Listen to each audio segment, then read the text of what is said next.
বলি আজকে যেহেতু ছেলেদের হাতে বেলুন দেখতে পাচ্ছি, বেলুন বুঝতে পারলেন কি? ভটকা ভটকা বম। আমাদের দিকে ছেলেরা আমরা বম বলি। তো বাচ্চা ছেলে মেয়েদের হাতে বেলুন দেখতে পাচ্ছি, তার মানে আমি আন্দাজ করছি, আজ করছি যে আজকের জালসাতে মেলা আছে। ঠিক ঠিক আছে আছে আছে আছে না? আছে মানে করণ দিয়ে মেলা ফেল আছে। মেলা তো আছেই, ওই মেলাতে অনেক লোক ঘোরাঘুরি করছে। আমি আশাবাদী এখানে যিনি ভাইরা হয়তো বসে আছে 5 থেকে 700 লোক, তো ওইখানে মোটামুটি 2-3 হাজার লোক ঘোরাঘুরি করছে এখন। জি, আরো কথা এই যে আমি আপনাকে বক্তব্যের মাঝে শতদিন বলেছি যে যার সাথে তো দোকান বসতে দিতে পাবেন না, পাবেনই না। আচ্ছা, আর একটা কথা, এই যে দোকানগুলো এখন যে দোকানগুলো আছে, এই দোকানগুলো থেকে পুতুল বিক্রি হচ্ছে আজকে। হ্যাঁ,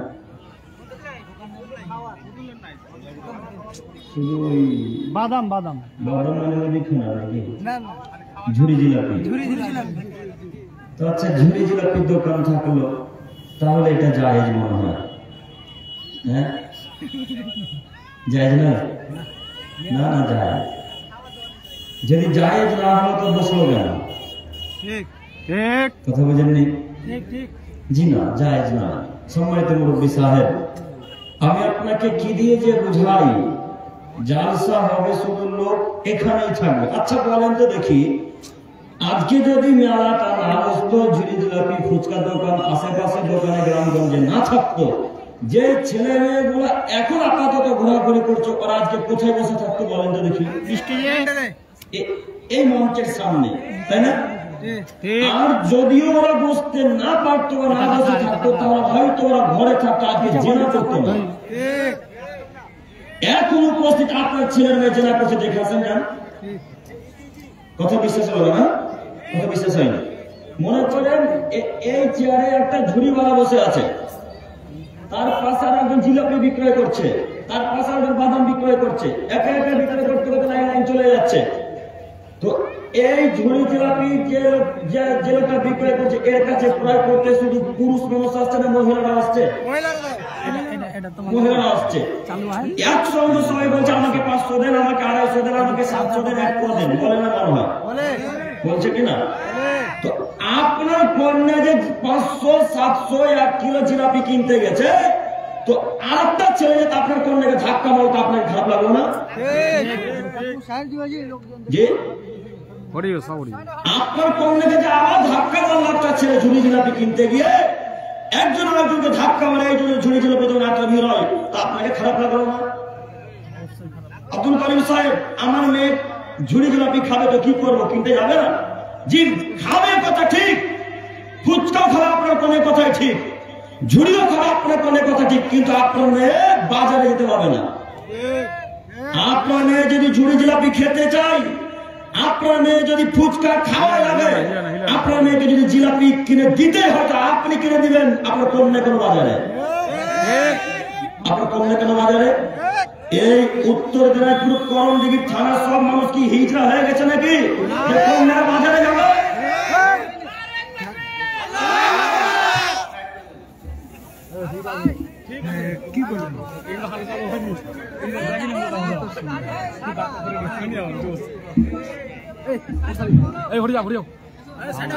মহিলার বাজারে যাবে আপনাকে কে বললো? পুরুষ মানুষ কি এই গ্রামে একটাও নেই? সব যাচ্ছে হিজড়া কন্যা নাকি সব? মহিলারা বাজারে সবজি কিনতে, ঝুড়ি জিলাপি কিনতে গেল মানে আপনি বাড়িতে পুরুষ আছেন, আপনি ঝুড়ি জিলাপি কিনে এনে দেবেন, আপনার কন্যা যাবে না। আপনি বাড়িতে বেঁচে আছেন, আপনার ছেলে যাবে, আপনার মেয়ে যাবে না। আপনি বাড়িতে উপস্থিত, ঝুড়ি জিলাপি আপনি কিনে এনে দেবেন, আপনার কন্যা যাবে না, আপনার মেয়ে যাবে না, আপনার স্ত্রী যাবে না।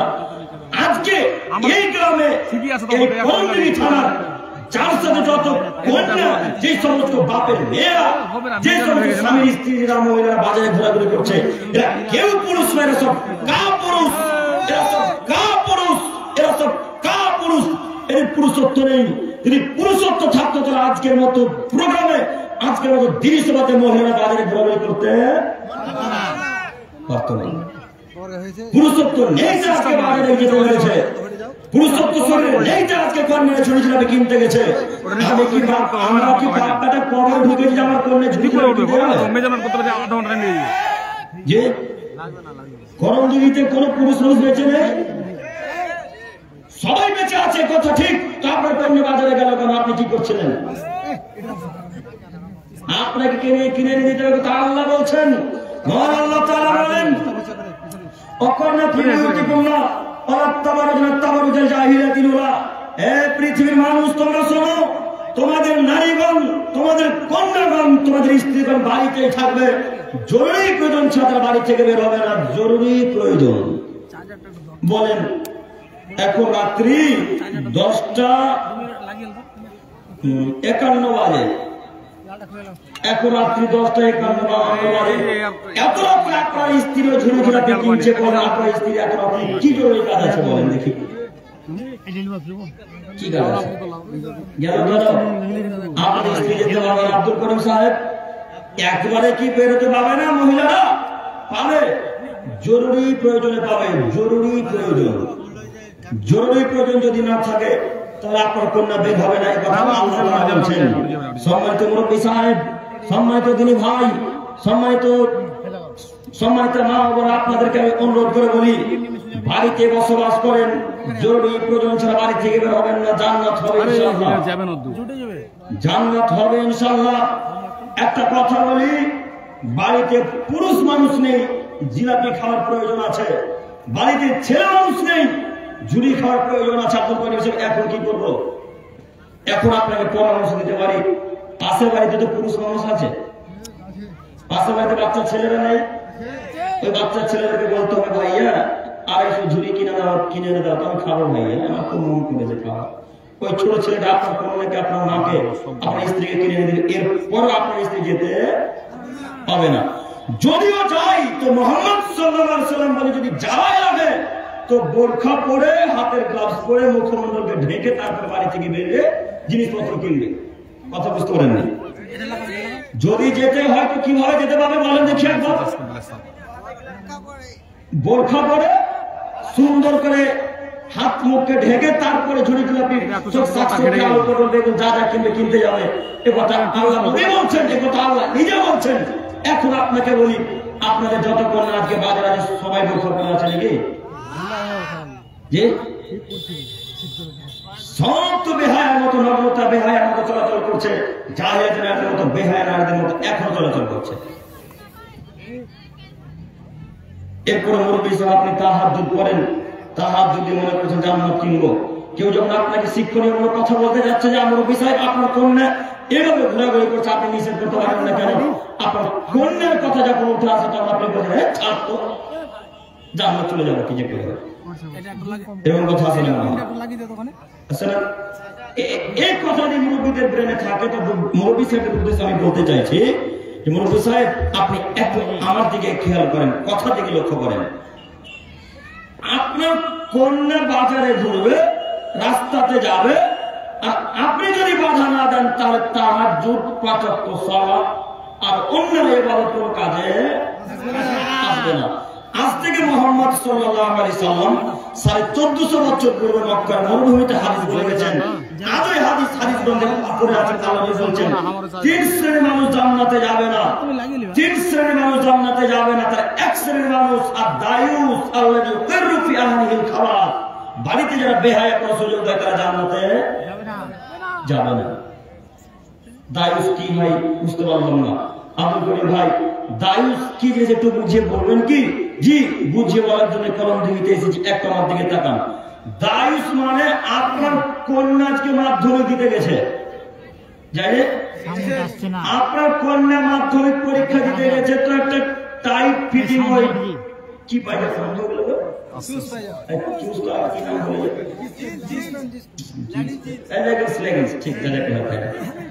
লেগিংস প্যান্ট পরে, জেগিংস প্যান্ট পরে আপনার কন্যা আজকে মাধ্যমিক পরীক্ষা দিতে গেছে। শুধু তাই নয়, আপনার কন্যা যখন মাধ্যমিক পরীক্ষার গাড়িতে উঠে তো আপনার কন্যার চুলগুলো সব ছাড়া ছিল। আপনার কন্যা যখন মাধ্যমিক পরীক্ষা দিতে যাচ্ছিল তখন আপনার কন্যার এই পর্যন্ত জামা ছিল, ফুল হাতা জামা ছিল না। এবার আপনি বলেন, আপনি দায়ুস না আসল মানুষ, আপনি কা পুরুষ না পুরুষ মানুষ, এবার আপনি বলেন। আপনাকে আল্লাহ দায়ুস বলেছেন। দায়ুসকে বাড়িতে যারা বেহায়া করার সুযোগ দেয় তারা দায়ুস, বাড়িতে যারা নোংরামি করার সুযোগ দেয় তারা দায়ুস, বাড়িতে যারা খারাপ কাজ করার সুযোগ করে দেয় তারা দায়ুস। আপনার কন্যা গেল কি আপনার চোখের সামনে দিয়ে মাধ্যমিক পরীক্ষা দিতে যাবে, ঢিলা ঢালা পায়জামা পরে যাবে, বোরখা পরে যাবে। আব্দুল করিম সাহেব বোরখা নটা লাও, বোরখা আমাদের মুর্শিদাবাদ পশ্চিমবঙ্গে এই উত্তর দিনাজপুরে আলাও করে, আচ্ছা মেনে আলাও করে না, তো ঢিলা পায়জামা কি আলাও করে না? ঢিলা পায়জামাটা আলাও নেই, এই পর্যন্ত হাত আলাও নেই, এখান থেকে স্কার্ফ আলাও নেই, সব আলাও আছে, বোরখা আলাও আছে। কোন স্কুলে এমন আছে যে নিষেধ করেছে বোরখা রাস্তা পাবে না? কোন এমন স্কুল আছে বলেন যে স্কুলে বোরখা করতে নিষেধ করা হয়েছে? সব স্কুলে আলাও আছে, বোরখা পরে যেতে পারে।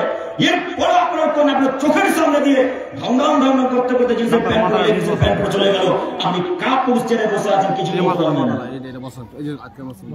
কন্যা যখন বলতে আসছে আপনাকে, আব্বু আমি পরীক্ষা দিতে যাচ্ছি, দোয়া করিয়েন, তখন আপনি বলছেন হ্যাঁ বেটি যা। এই কথা বলতে পারলেন বেটি যা, তখন বলতে পারলেন না বেটি পরীক্ষা দিতে যাচ্ছিস, ঠিক আছে লেগেছে খুলে যাবে, লেগেছে বেটা খুলে ঢিলে ঢালা পোশাক পরে যে কথা বলেছেন বলেছেন কি বলেননি? আপনাকে দায়ুস বলেছেন, আপনি জান্নাত কি দিয়ে কিনবেন বলেন? জান্নাত কিভাবে কিনবেন? এখন জান্নাত এখন কিনতে পারবেন না। আমার আপনার কন্যাকে বলতে হবে, আম্মু তুমি এই প্যান্ট খুলে দিলাম, খুলে দিলাম, খুলে দিলাম, ঢিলা ঢালা পোশাক পরো আম্মু, ফুলতা পোশাক পরো, মাধ্যমিক পরীক্ষা দিতে যেতে হবে কালকে থেকে। এই কথা বলতে পারবো না মনে হয়? পারবেন ইনশাআল্লাহ? কাল থেকে কালকে মাধ্যমিক পরীক্ষা আছে? আছে। আপনাদের এই উত্তর দিনাজপুরে অত ওই করে না, মাধ্যমিক পরীক্ষা আপনাদের আসা হচ্ছে, আল্লাহ অনেক শুকরিয়া আদায় করেন আলহামদুলিল্লাহ। আমাদের এদিকে এখন আলাদা নেই, দেবেই না। পরীক্ষার আগে কোন জালসা নেই, কিন্তু পূজা ঠিকই আলাদা আছে, গান বাজনা ঠিকই আলাদা আছে। বিবাহের অনুষ্ঠানে অনেক জোরে জোরে ডিজে বক্স বাজছে, বড় বড় বক্স, 10 ফুট 12 ফুট বক্স বাজছে, তখন পুলিশ এসে একবারও বলতে পারে না যে এই মাধ্যমিক পরীক্ষার সময় গান বাজবে কেন। শুধু ওদের অসুবিধা জালসা করলেই হয়, তাছাড়া অসুবিধা হয়। তো সম্মানিত দিনী ভাই, সম্মানিত মুরব্বী সাহেব, আমি আপনাকে অনুরোধ করে বলতে চাইছি, কালকে থেকে আপনার কন্যা যখন বাজারে যাবে, কালকে থেকে যখন আপনার কন্যা পরীক্ষা দিতে যাবে, তখন আপনার কন্যাটাকে বলতে হবে আম্মু ঢিলা ঢালা পোশাক করে যাবে আম্মু, তাহলে তুমি বাড়ি থেকে বেরোতে পারবে। এ কথা বলতে পারবো না মনে হয়? পারবো না ইনশাআল্লাহ? পারবো ইনশাআল্লাহ। আরো কথাই, কন্যাদেরকে বাজারে রাস্তাঘাটে কোথাও ছাড়বেন না একা কোনোদিন, মনে থাকবেন ইনশাআল্লাহ। আব্দুল করিম সাহেব কেন একা ছাড়বো না? একাই যখন কন্যা না থাকে তখন শয়তান থেকে উস্কানিমূলক কথাবার্তা বলে। আব্দুল ইবনে মাসউদ রাদিয়াল্লাহু তাআলা থেকে বর্ণিত, তিনি বলেন রাসূল সাল্লাল্লাহু আলাইহি ওয়াসাল্লাম বলেছেন, আল মারাতু আওরাতুন ফাইদা খারাজাত ইসতাসরাহা শাইতান। নারী হচ্ছে গোপন বস্তু, নারী হচ্ছে গোপন বস্তু, ফাইদা খারাজাত ইসতাসরাহা শাইতান। নারী যখন বাড়ি থেকে বের হয় তখন শয়তান তাকে নগ্নতার প্রতি উৎসাহিত করে তোলে। একাই নারীকে পেলে শয়তান বলবে তুমি একবার চুলগুলোকে এদিক ওদিক করো, তখন দেখতে পান না মহিলার চুলগুলোকে হাতটাতে কেমন নাড়াচড়া করে। শয়তানের কাজ মানুষকে পথভ্রষ্ট করা, জাহান্নামের দিকে নিয়ে যাওয়া। এই জন্য আল্লাহ নবী বলেন নারী হচ্ছে গোপন বস্তু, নারী হচ্ছে গোপন বস্তু, নারী বাড়িতেই থাকবে, জরুরি প্রয়োজন ছাড়া মহিলার বাড়ি থেকে বেরোবে না। জরুরি প্রয়োজন সময় আপনি ভাই, কোনটা জরুরি প্রয়োজন কাজ আমি হয়তো আপনাকে বুঝতে পারলাম না। জরুরি কাজ হলো হাসপাতাল যেতে হবে, জরুরি কাজ হলো স্কুল কলেজ বিশ্ববিদ্যালয়ে যেতে হবে, জরুরি কাজ হলো আপু আমার বাড়ি, দিদির বাড়ি, ভাইয়ের বাড়ি, দাদার বাড়ি, নানার বাড়ি, খালার বাড়ি যেতে হবে। এগুলো সব জরুরি কাজ। রাস্তাতে ফলমূল কিনবে এটা তার জরুরি কাজ নয়, রাস্তাতে সবজি কিনবে এটা তার জরুরি কাজ নয়, ঝুড়ি জিলাপি কিনবে রাস্তাতে এটা তার জরুরি কাজ নয়। আজকে থেকে ঠেকাতে পারবো ইনশাআল্লাহ, পারবো ইনশাআল্লাহ, ইনশাআল্লাহ। আল্লাহ তুমি কোন দিকে মানুষকে কবুল করো, সকলে বলে আমিন। সম্মানিত মুরব্বী সাহেব, সম্মানিত দিনী ভাই, একটু আমার দিকে এক খেয়ালে থাকুন। আমার যদিও বিষয় ছিল অন্যরকম, এরপরেও মেলা দেখার কন্ট্রোল করতে পারলাম না। এই জন্য আপনাকে ওই একদিন আলোচনায় বলেছিলাম এই উত্তর দিনাজপুর কোন এক জায়গার নাম মনে আসছে না, ভাইরা বলতে পারবে। এই জন্য জালসাটা বলেছিলাম, আপনার হুজুরকে একদিন বলতে পারলেন না মেলার বিরুদ্ধে। পালসা না, পালসা মাদ্রাসা জালসাটা আপনার হুজুরকে একদিন বলতে পারলেন না যে মেলার বিরুদ্ধে। আপনার হুজুর মেলার বিরুদ্ধে একদিনও কথা বলবে না। কেন? মেলার বিরুদ্ধে কথা বলে কাল থেকে কমিটির জালসা থেকে ডাকবেন। এই জন্য আপনার হুজুর মেলার বিরুদ্ধে কথা বলে না। আমি আব্দুল করিম আমিনুল ইসলাম আপনার কমিটিকে এতটুকু দাম দিবেন ইনশাআল্লাহ। গত বছর মাদ্রাসায় জালসায় ডাকবেন কি না ডাকবেন, গত বছর কবরস্থানের উন্নতি করলে ডাকবেন কি না ডাকবেন, মসজিদের উন্নতি করলে জালসা করে ডাকবেন কি না ডাকবেন, এটা আমি কেয়ার করি না, আপনাকে পরোয়া করি না। হক কথা বলতে এসেছি, হক কথা বলে যাবো। যতদিন জালসাতে মেলা চলবে, যতদিন পুতুল বিক্রি হবে, যতদিন এভাবে বেহায়া মহিলারা চলাচল করবে, ততদিন পর্যন্ত ওই কমিটির বিরুদ্ধে কথা বলতে পারি, ততদিন পর্যন্ত মহিলাদের বিরুদ্ধে কথা বলতে পারি, ততদিন পর্যন্ত সমাজের বিরুদ্ধে কথা যাবে। আমি আপনার 5 পয়সা মূল্য দিই না।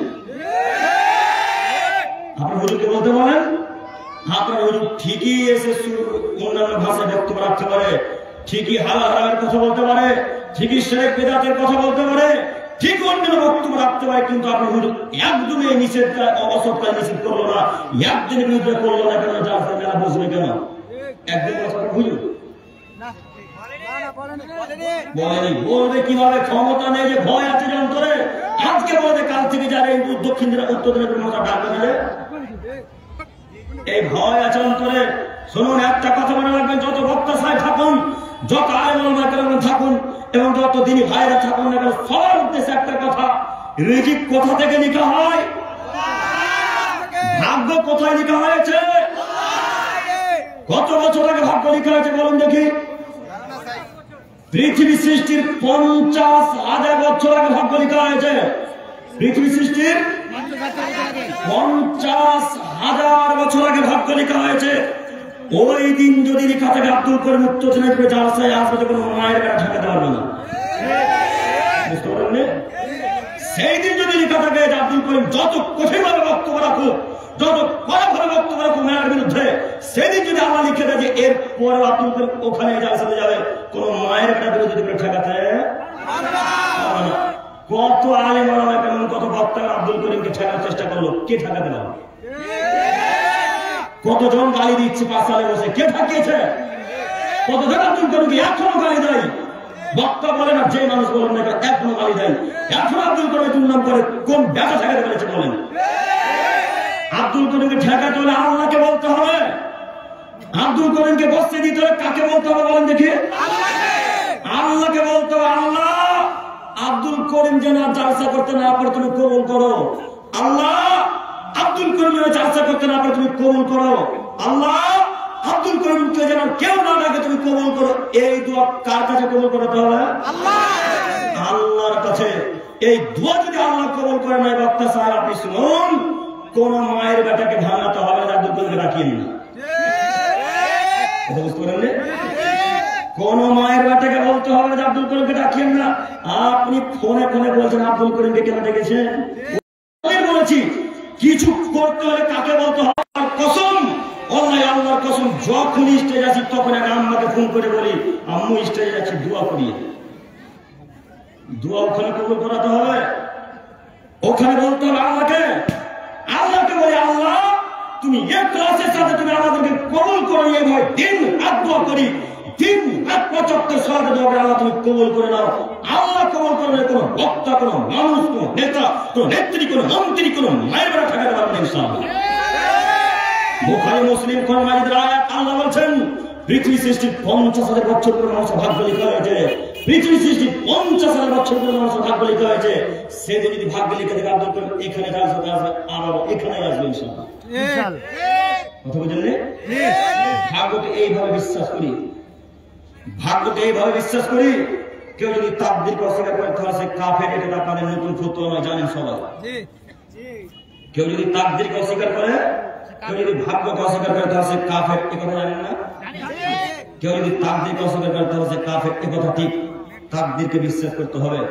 এই কথা যখন আর একটা কথা বলে যায়, আপনাদের গ্রামের কতজন মানুষ নামাজ পড়ে তাও বলতে পারে না? কতজন নামাজ পড়ে তাও বলতে পারতে হবে? আর নামাজ কতজন পড়ে না আপনাকে এখন আজ করে দেখবেন একটু? আচ্ছা আপনি একটু থামেন চাচা, আমি বলে দিচ্ছি করে নামাজ পড়ে না পড়ে। আজকে একজন ফজরের রক্তে সবার জামাত আদায় করে হাত তুলে দেখি এই মসজিদে, এই মসজিদে আপনি আমি যেটা বলছিলাম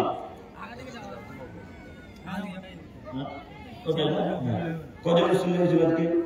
4 জন ছিল, 4 জন। আমি ছিলাম 4 জন। আপনি ছিলেন, তাহলে 5 জনই হল।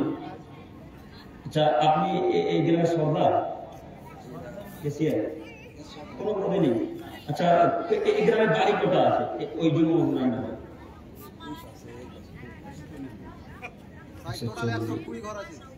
আচ্ছা 100 ঘর, 100 ঘর মানে 40টা বাড়ি, 100 ঘর 100 ঘর মানে হলো যে 100টা পরিবার এই কর্মদিকে ছাড়া এই জনমজুর আন্ডারে থাকে। তো এবার আপনারা বলেন দেখি, প্রত্যেকটা বাড়ি থেকে যদি ফজর রাতে একটা করে মুসল্লি আসতো, মানুষ হতো কত? মানুষ হতো কত হতো? 100 হতো। হয়েছে কয়জন?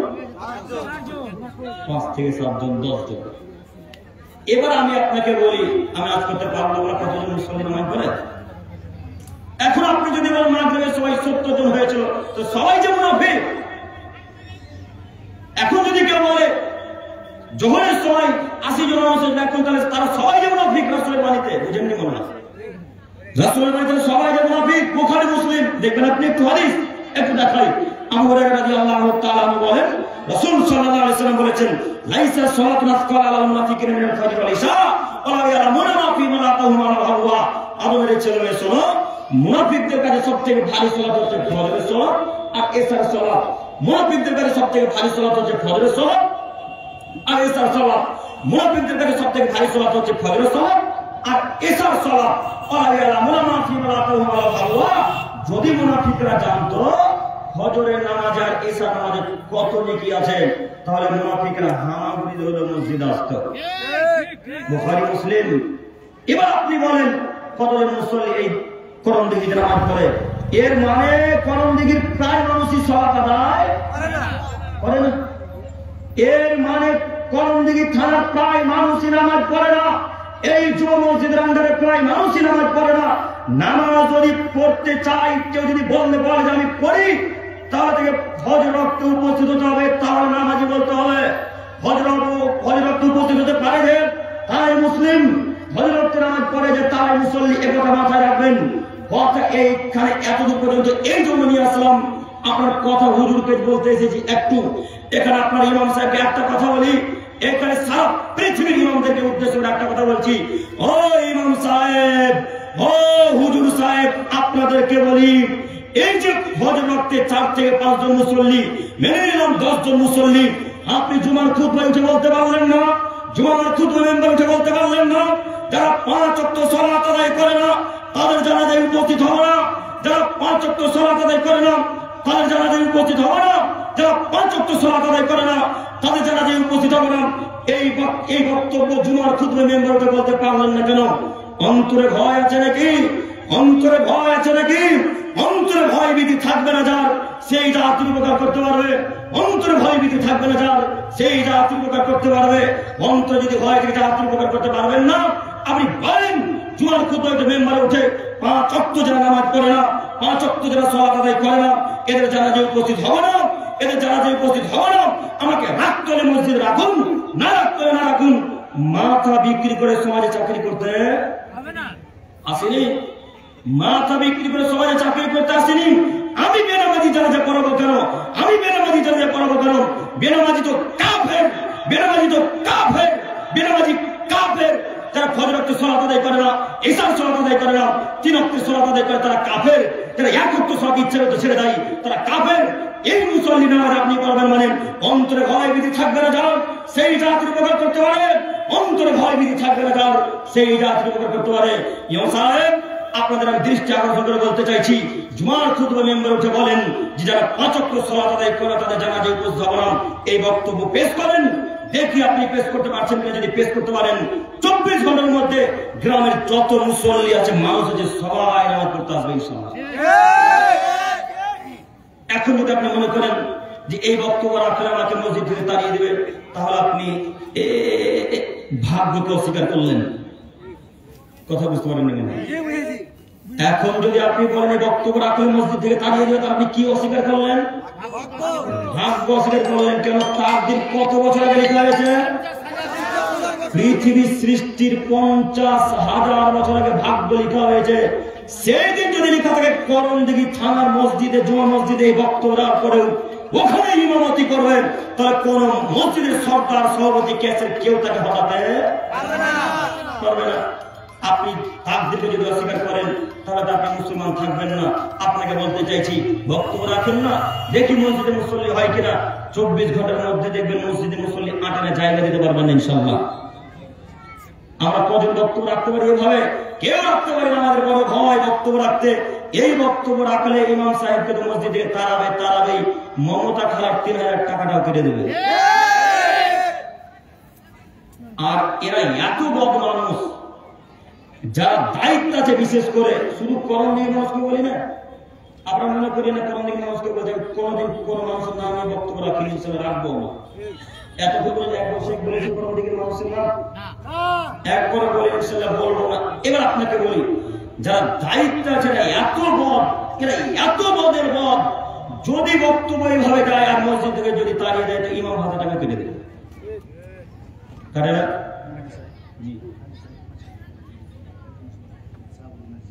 শাহাবুদ্দিন হাজি সাহেব 5,000 টাকা ফোন করে দিয়েছেন। আল্লাহ রহমানকে কবুল করুন। আল্লাহুম্মা সাল্লি আলাইহি সকলে বলি আমিন। সম্মানিত মুরব্বি সাহেব, এবার আপনাকে বলি, আপনি যদি এই ইমাম ভাতা কাটার ভয় করেন, মসজিদের চাকরি ভয় করেন, তাহলে জাতির আর উপকার করতে আপনি পারবেন না। আপনি তাকদীরকে বিশ্বাস করেন, তাকদীরে মাথা কথা রাখেন, দেখেন ইনশাআল্লাহ সমাজ পরিবর্তন হয় কিনা। জোরালো কণ্ঠে বক্তব্য রাখবেন। জুমার খুতবাতে মানুষ যত পরিবর্তন হয়, এই জালসাতে তত মানুষ পরিবর্তন হয় না। এখন যে হিসেবে বক্তব্য মানুষ শুনছে জুমার খুতবা, এর থেকে লক্ষ কোটি গুণ বেশি ভালো করে বক্তব্য শুনে। এই জন্য জুমার খুতবার 8 ঘন্টা সময়, আর এই বক্তব্যের ময়দানে, জালসার ময়দানে 3 ঘন্টা সময়। দুটাকে কম্পেয়ার করলে জুমার খুতবা বেশি হবে। কথা বুঝতে পারিনি মনে হয়? জুমার খুতবায় মানুষের যত উপকার হয়, জালসাতে এত মানুষের উপকার হয় না। এই জন্য বলছি আমি আপনাকে, ইমাম সাহেবের সমাজকে পরিবর্তন করতে পারবে। সম্মানিত মুরব্বী সাহেব, সম্মানিত দায়িত্বশীল মান, আমি আপনাদের দৃষ্টি আকর্ষণ করে বলি, ইমাম সাহেবকে ফুল পাওয়ার দেন। ইমাম সাহেবকে ফুল পাওয়ার দেন। 15,000 টাকা বেতন, যেটাকে ফুল সম্পূর্ণ কাজ করে নেন, তাকে বলেন রাসূল সাল্লাল্লাহু আলাইহি ওয়াসাল্লাম যেভাবে বক্তব্য দিয়েছেন, সেই হাদিসগুলি জাতি হিসেবে পেশ করার চেষ্টা করেন, বক্তব্য পড়ে দেওয়ার চেষ্টা করেন। যদি এইভাবে ইমাম সাহেবকে বক্তব্য দিতে বলেন, ইমাম সাহেব যদি ফুল পাওয়ার দেন, আপনি যদি বলেন আপনার যেগুলো সই হাদিস যা ভাবে বলতে বলেন, ইমাম সাহেব সাহস পাবে এবং আপনাদের প্রত্যেকটা মানুষকে বোঝার চেষ্টা করবে ইনশাআল্লাহ। কিন্তু বড় দুঃখ লাগে, যখন সুদের ব্যাপারে ইমাম সাহেব কথা বলে, তখন এক কর্ণ থেকে গলা খাবার আছে।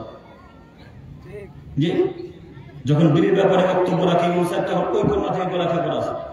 কিন্তু যে সভাপতি সে তো বিড়ি খায়, যে কেসে সে তো সুদ খায়, যে সরকার সে তো দাড়ি কাটে।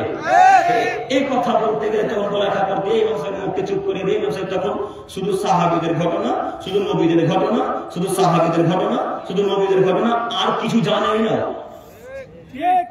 সমাজ পরিবর্তন হবে? আচ্ছা, আমি আপনাকে এখানে এসে বললাম না যে প্যান্ট টাকুর নিচে পরা হারাম, এ কথা বলে গেলাম না। আপনারা কেউ জানতে পারবেন একটা প্যান্ট টাকুর নিচে পরা হারাম নয়?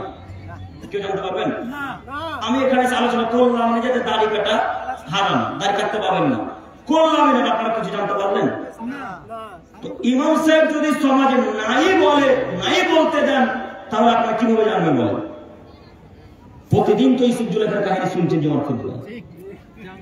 ইউসুফ জুলেখার কাহিনী শুনে কি করবেন? কি উপকার করবেন সমাজে? ইউসুফ জুলেখার কাহিনী শুনে হয়তো ইমানটা বাড়বে একটু, কিন্তু এ হারাম কাজ কি করে ছাড়বে না?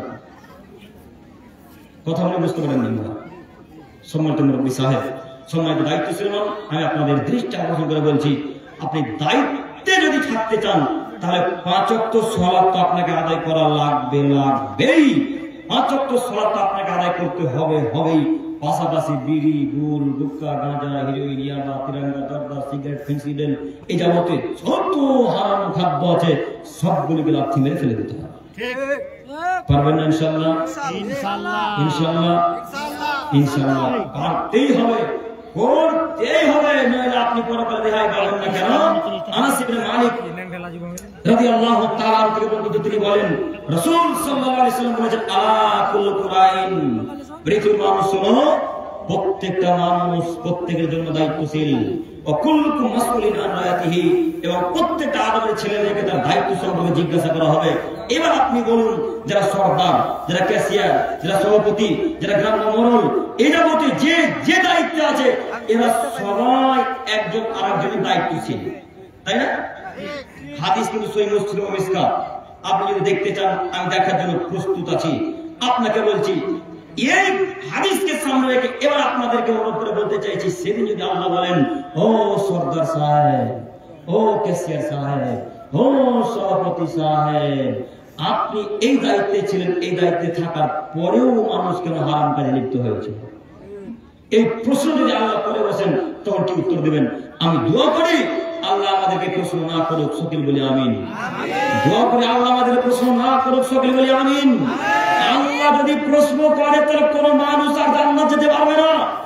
আল্লাহ যদি প্রশ্ন করা শুরু করে দেন, আর কেউ জান্নাতে যেতে পারবে না। এই কথা আল্লাহ নবী বলছেন। পাশে থেকে আয়েশা রাদিয়াল্লাহু তাআলা আনহা শুনতে পেয়েছেন এই কথা।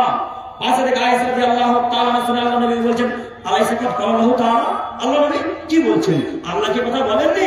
হিসাব ইয়াসিরা ওয়া ইয়ানকালিবু ইলা আহলিহি মাসরুরা, যার হিসাব নিকাশ হবে, আল্লাহ তাআলা তার যে ব্যক্তির আল্লাহ হিসাব নিকাশ নেবেন, যে ভালো মানুষ, তার হিসাব নিকাশ অতি তাড়াতাড়ি নিয়ে নেবেন, ওয়া ইয়ানকালিবু ইলা আহলিহি মাসরুরা, এবং তাকে তার পরিবার পরিজনের নিকটে খুব আনন্দ চিত্তে সুন্দর করে তাকে তার পরিবার নিকটে রেখে আসা হবে, পাঠিয়ে দেওয়া হবে।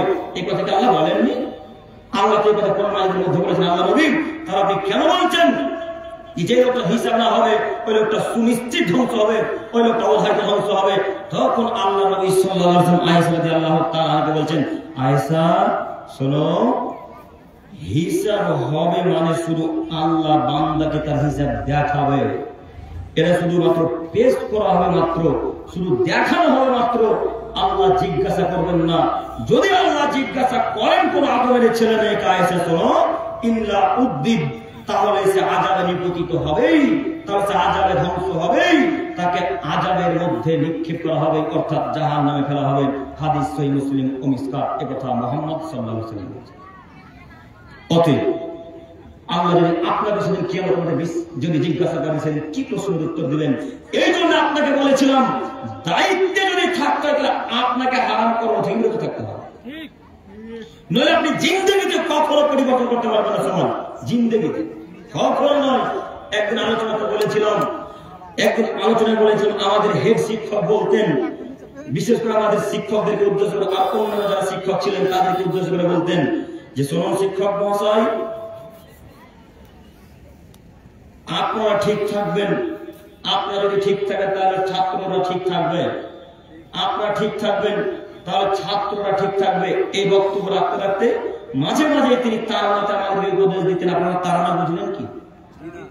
প্রার্থনা সকালবেলা যে প্রার্থনা হয়, শেখ আমাদের তারানা বুঝবে, যেহেতু উনি তালবেলিম অবস্থায় ছিলেন, তাই না? শেখ তারানা অবস্থায় বিশেষ করে আমাদেরকে বলতেন, এবং শিক্ষকের উদ্দেশ্য করে বলতেন। আমরা লাইনে দাঁড়িয়ে থাকতাম, তখন বলতেন একটা উদাহরণস্বরূপ, শুনুন, বৌমা স্ত্রী যদি দাঁড়িয়ে দাঁড়িয়ে পেচ্ছাপ করে, আমার দিকে তাকান, শাশুড়ি যদি দাঁড়িয়ে দাঁড়িয়ে পেচ্ছাপ করে, আর বৌমা যদি জানলা বা দরজা দিয়ে দেখে নেয়, তার পরের দিন সকালবেলা বৌমারা ঘুরে ঘুরে গিয়ে পেচ্ছাপ করে। কথা বলে বুঝতে পারেন না? কেন বলতেন জানেন? কেন বলতেন জানেন? তিনি বলতেন এই জন্য যে যারা দায়িত্বে থাকে তারা যদি খারাপ কাজ করে, তার আন্ডারে যত মানুষ থাকবে তার থেকে লক্ষ কোটি গুণ বেশি খারাপ কাজ করার চেষ্টা করবে।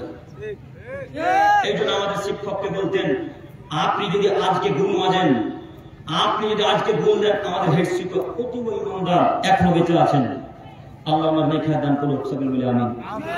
অতীব জ্ঞানী মানুষ এবং ইমানদার মানুষ, হক কথা বলতে এক পা পিছাবে না, এই এমন একটি মানুষ। তিনি বলতেন, আপনারা যদি গুণ মাজেন, আপনারা যদি গুণ দেন, তাহলে ছাত্ররা পরের দিন মাদ্রাসাতে নিয়ে এসে মদ খাবে, কিছু বলতে পারবেন না। কথা বুঝতে পেরেছেন? দায়িত্বশীল পরিবর্তন হতে হবে। এবার আপনাকে বলছি, সরদার সাহেব, আপনি তো প্রকাশ্যে সবার সামনে সিগারেট টানেন, আপনি তো প্রকাশ্যে সবার সামনে বিড়ি টানেন, আপনি সবার সামনে প্রকাশ্যে ওই গুল মাজেন, আরো কি খান, কি নাম আছে, সবকিছু খান দান পায় করে পান করেন। আপনি এই কাজকর্ম যদি কোনো গ্রামের ছেলেরা দেখে, তারা আপনাকে সম্মান করবেন, আপনার সামনে দাঁড়িয়ে দাঁড়িয়ে মত পান করবে, স্বাভাবিক।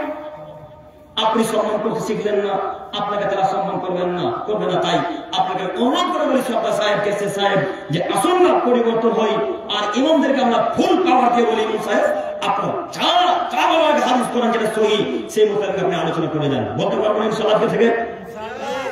ইনশাআল্লাহ আল্লাহ তুমি আমাদেরকে কবুল করো, সকলে বলি আমিন। সম্মানিত দিনী ভাই, আমি বলতে চাইছিলাম শিষ্টাচার সম্পর্কে কথা বলতে গিয়ে এতদূর চলে এলাম, যদিও এগুলো সব শিষ্টাচারের মধ্যে পড়ছে। শিষ্টাচার মানে হচ্ছে সদাচরণ, নম্র আচরণ। একটু আমার দিকে তাকান, শিষ্টাচার অতিরিক্ত একটা গুরুত্বপূর্ণ অংশ হচ্ছে সদাচরণ, নম্র আচরণ, ভালো আচরণ। আর একটি কথা বলি, শিষ্টাচারের একটা গুরুত্বপূর্ণ অংশ বলে আমরা মূল বিষয়ের দিকে এগিয়ে যেতে চাইছি। সম্মানিত দিনী ভাই, সম্মানিত মুরব্বী সাহেব, একটু আপনি আমার দিকে তাকান।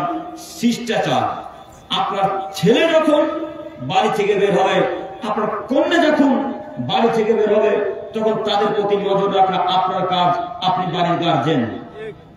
যদিও আমরা অনেকেই পিতা মাতা ছেলে মেয়েকে কোনো মূল্যায়ন করি না, ছেলে মেয়ে দায়িত্ব নিই না, যে যেমন ভাবে প্যান্ট পরতে পারে পড়ুক, যে যেমন ভাবে জামা পোশাক পরতে পারবে পড়ুক, আমরা এই ধ্যান দিই না, এটাকে আমরা গ্রাহ্য করি না। অনেক পরিবারের নেই, আছে এরকম অনেক পরিবার আছে। এই জন্য তো ওই যুবক ছেলেটার পিঠের দিকে গেঞ্জিতে দেখা যায় সুপার ছাপা আছে, থাকে না? গার্জেনরা দায়িত্ব নেয় না বলে, শিষ্টাচার শিখায় না বলে দেখতে পাওয়া যায় ওই ছেলেটার জার্সিতে মেসিকে ছাপা আছে, মেসিকে। শিষ্টাচার শিক্ষা পিতা মাতা দেয় না, ভাই বোন দেয় না। এই জন্যই ওই ছেলেটার হাতে দেখা যায় ট্যাটু ছাপা আছে, ট্যাটু বুঝলেন কি? স্ট্যাচু। মানুষ পিতা মাতা ছেলে মেয়েকে শিষ্টাচার দেয় না বলেই মহিলাদেরকে দেখতে পাওয়া যায় প্যান্টটা টাকনোর উপরে করে থাকে, যদিও প্যান্ট টাকনোর উপরে পরা উচিত ছিল কাদের? ছেলেদের। কিন্তু আজব দুনিয়া, ছেলেরা প্যান্ট টাকনোর নিচে পরে, মহিলা টাকনোর উপরে পরে। যার যেটা করে সেটা বাদ দিয়ে সব ইহুদি খ্রিস্টানদের কৃষ্টি কালচারকে মেনে নিয়েছে। আমি ওইদিকে যাচ্ছি না, বলতে চাইছিলাম শিষ্টাচার আপনাকে শিক্ষা দিতে হবে। এটা কেমন শিষ্টাচার? শিষ্টাচার আপনাকে শিক্ষা দিতে হবে। আপনার ছেলেকে আপনি শিষ্টাচার দেননি, বিদ্যা অর্জন করাননি, নিজে শিক্ষা অর্জন করেননি, ছেলে মেয়েকে শিক্ষা দেননি বলে এই জন্য আজকে আপনার ছেলে পিছন দিকে নেইমারকে, মেসিকে নিয়ে, রোনাল্ডোকে নিয়ে ঘোরাঘুরি করে। কথা বুঝতে পারেননি? মেসিকে নিয়ে ঘোরাঘুরি করেন মানে জার্সিতে মেসির ফটো থাকে না? আপনাকে বলি, আপনি যে মেসিকে সম্মান করলেন, আপনি কি জানেন মেসিকে?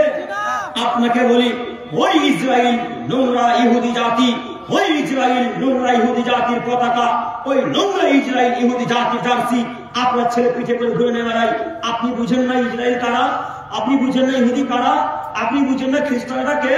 খ্রিস্টান ইহুদিরা এমন জাতি, আল্লাহ নবী বলছেন পৃথিবীতে কেউ যদি বড় শত্রু থাকে, পৃথিবীতে যদি কারো সবচেয়ে মুসলমানদের সবচেয়ে বড় শত্রু থাকে, তারা হলো ইহুদি জাতি, তারা হলো খ্রিস্টান জাতি, তারা হলো ইহুদি জাতি। ইহুদি মুসলমানদের যত ক্ষতি করে আর অন্য কোনো জাতি তত ক্ষতি করে না, খ্রিস্টান মুসলিমদের যত ক্ষতি করে আর অন্য কোনো জাতি মুসলমানদের ক্ষতি করে না।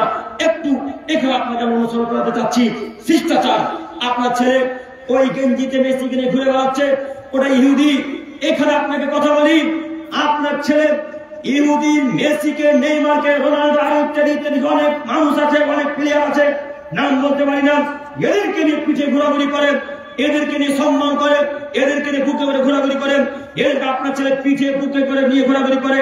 বড় দুঃখ লাগে, এই মেসি, রোনাল্ডোর জার্সিকে আমরা পায়খানা রাখতে চাই না, এই মেসি, রোনাল্ডো, নেইমারের জার্সিকে আমরা পায়ের তলাতে পা পোষ হিসেবে রাখতে চাই না।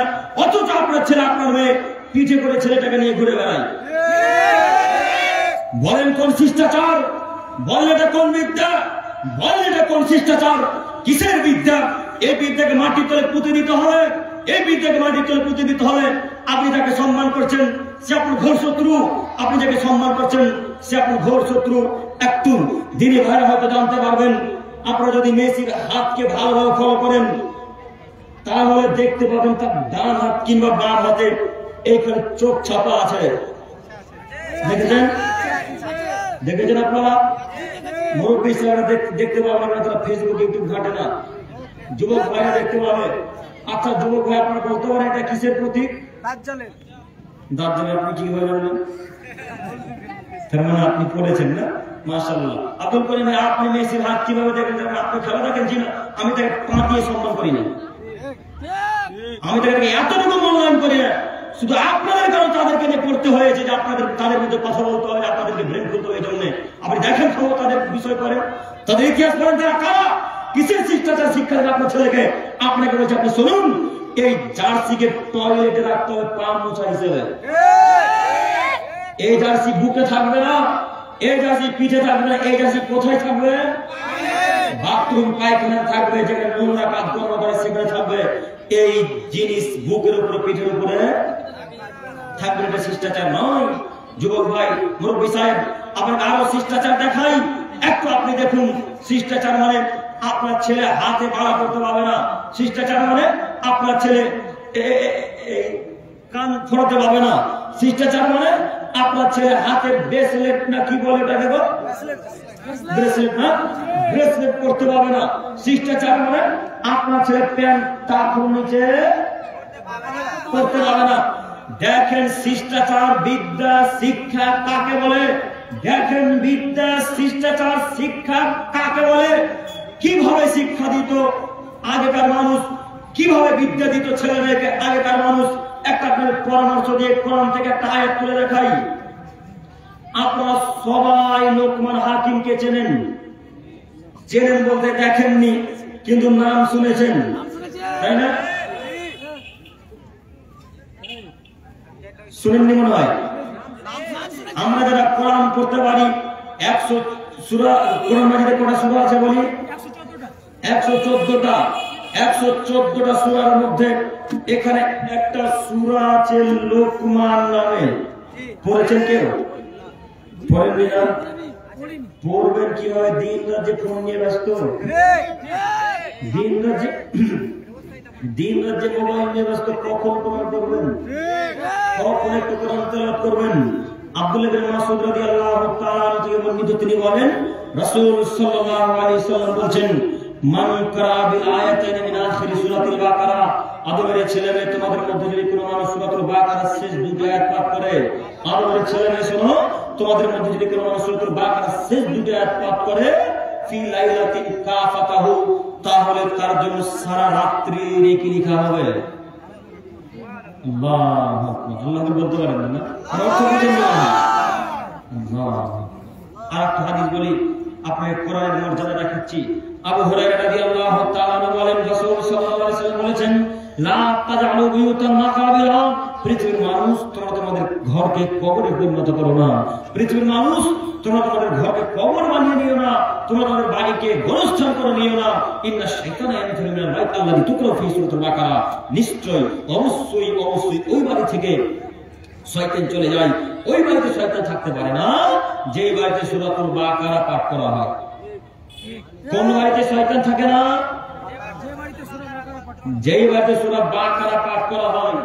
কিন্তু আপনার হুজুর বলেছে সূরা নাস, সূরা ফালাক, সূরা ইখলাস, আয়াতুল কুরসি আর সূরা মুলক আর সূরা ওয়াকিয়া লিখে যদি দেওয়াল এইভাবে টাঙিয়ে রাখেন, তাহলে বরকত নাজিল হবে, শয়তান আসতে পারবে না।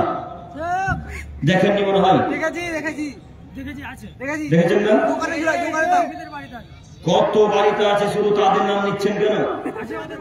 ওদের বাড়িতে তো আছেই, আমাদের হাদিস পরিবারে নাই মনে হয়। তাহলে শুধু তাদের মানে ওদেরকে বাঁশ দেওয়া শুধু কাজ নাকি? ওদেরকে শুধু বলা লাগবে না, তাদের হিসাব পরে আগে আমাদের হিসাব। এটা হাদিস এলাকা, তাই না? এটা হাদিস এলাকা নয়, কলকাতার মতো সব হানাফি।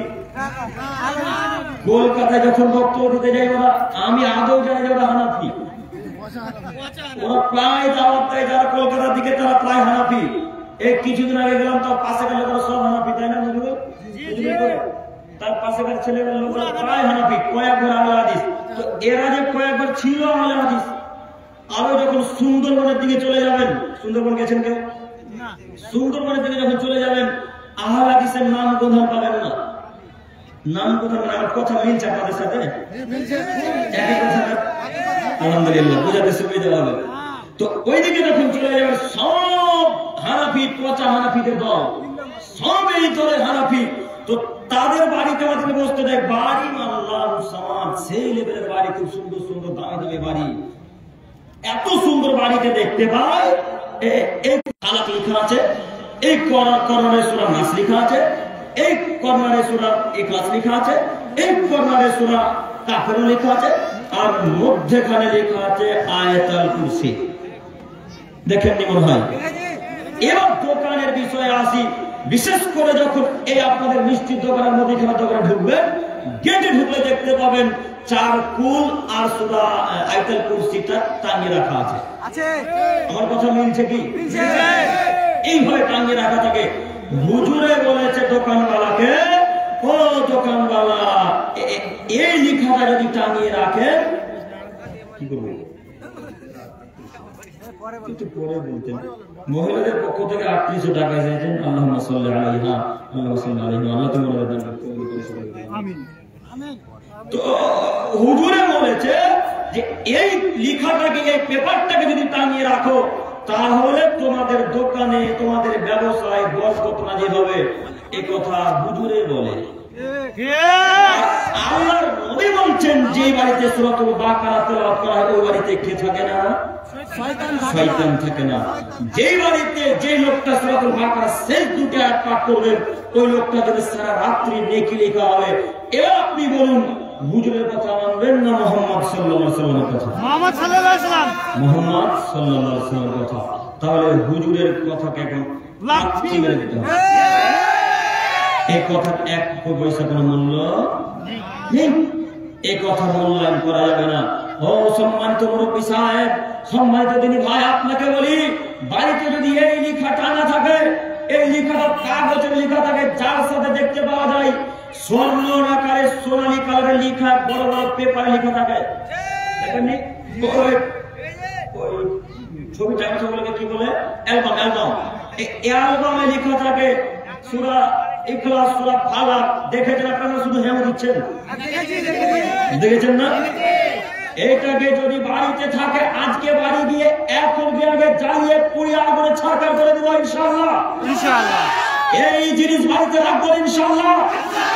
এই জিনিস বাড়িতে থাকে, শয়তান নিশ্চিত আসবে, শয়তান অবধারিত আসবে, শয়তান অবশ্যই আসবে। কেন? যেখানে বেদাতি কাজ করানো হয়, সেখানে শয়তান থাকে। যেখানে শয়তানি কাজকর্ম চলে, বেদাতি কাজকর্ম চলে, সেখানে ইবলিস থাকে, সেখানে শয়তান থাকে। অতএব মুরব্বী সাহেব, এই লেখাগুলিকে আগুনে পুড়িয়ে দিতে হবে ইনশাআল্লাহ। পারবেন না? পারবেন? এখানে জোর একটি কথা শুনবে, হয়তো মনে করেছেন আব্দুল করিম ভাই, ওই যে কাগজে লেখা আছে, ওই লেখাগুলো সবই যে কোরআনের আয়াত, আসলে কোরআনের আয়াত। তা আপনি পুড়িয়ে দিতে বললেন, পুরাতে পাবো কি? জি, কোরআনের আয়াতকে পুড়িয়ে দিতে হবে, কথাই ঠিক। আর নয়তো নদীতে ভাসিয়ে দিতে হবে। নদীতে ভাসিয়ে দেওয়ার চাইতে পুড়িয়ে দেওয়াটাই বেশি বেটার, বেশি ভালো। আপনার কোরআন মনে করেন বাদ হয়ে গেছে, অক্ষর বুঝতে পারেন না, চিনতে পারেন না, এমন অনেক পুরনো কোরআন নাই। আমার মায়ের একটা কোরআন আছে, এখন আব্বু দিয়েছিল না, আম্মু, আমার নানা নানি দিয়েছিল না, দাদুরা দিয়েছিল, বলতে পারি না। তো আম্মুর কোরআনটা এত বড় হবে, এই কোরআনটা ছোট ছিল তখন পড়তাম। তো এই কোরআনটাতে এখন হাত দিলে, এবার পৃষ্ঠা উল্টালে পৃষ্ঠাটা ভেঙে ভেঙে যায়। এরকম বুঝতে অনেক কোরআন আছে, দেখবেন পৃষ্ঠাগুলো ভেঙে ভেঙে যায়। এরকম কোরআন যদি ভেঙে ভেঙে চূর্ণ বিচূর্ণ হয়ে গিয়ে পড়া যদি না বুঝতে পারেন, এই কোরআনটা কি করবেন? ফেলে রেখে দিবেন না রাস্তাটা ফেলে দেবেন? যেখানে লোকেরা লাত মারবে, পশু মারবে, পেছনে এখানে করবে, কি করবেন? এখন পুড়িয়ে দিলেন। বুঝতে পারেননি? এটাকে যেমন পড়া যায়, সূরা আয়াতুল কুরসি আর সূরা ফালাক, নাস, ফালাক লেখা আছে, দরজা টান আছে, এটাকে পুড়িয়ে দিতে হবে। বুঝতে পারেননি? এটাকে পুড়িয়ে দিতে হবে। আজকের পর থেকে কোন মুসলমান পরিবারে এই লেখা থাকতে পারবে না ইনশাআল্লাহ। মুসলমান পরিবারে থাকবে না, এটা আবার আহলে হাদিস এলাকা। এটা আবার আহলে হাদিস এলাকা। আহলে হাদিস এলাকাতে কিভাবে থাকতে পারে? আপনাকে একদিন বক্তব্য মাঝে বলেছিলাম, আপনাদের মনে আছে কিনা জানি না। মুসলমান পরিবারে জন্মগ্রহণ করেছেন, এর জন্য আলহামদুলিল্লাহ পাঠ করবেন। আলহামদুলিল্লাহ। এর পরে পরে আল্লাহ আমাকে আপনাকে দিনী ভাইদেরকে আহলে হাদিস পরিবারে জন্মগ্রহণ করাচ্ছেন, সৃষ্টি করেছেন, এর জন্য আরেকবার আলহামদুলিল্লাহ। আব্দুল করিম সাহেব আহলে হাদিস পরিবারে জন্মগ্রহণ করেছে, মানে আরেকবার আলহামদুলিল্লাহ। মানে কেন আলহামদুলিল্লাহ বলতে বললেন বুঝতে পারেন না? কেন আপনি আব্দুল করিম আলহামদুলিল্লাহ বলতে বলেন? এই জন্য আলহামদুলিল্লাহ বলতে বললাম যে ওই বেদাতীরা যে পরিমাণে শিরক বেদাত করে আহলে হাদিস এলাকাতে তেমন বেদাত শিরক করে না ঠিক, কিন্তু বিবাহের পর যখন বউমার বাচ্চা তখন বিদায় মাস ঠিকই দিতে পারে।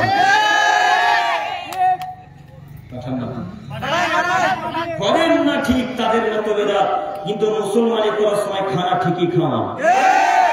মুসলমানি বুঝলেন কি? বাচ্চা ছেলে বাচ্চাটা কাটা। মুসলমানি করার সময় গরু ছাগল করে ঠিকই খাওয়ান না? অন্য শিরক বেদাত করেন না ঠিকই, কিন্তু বাড়ি উদ্বোধন করার সময় হুজুরকে ঠিকই ডাকেন।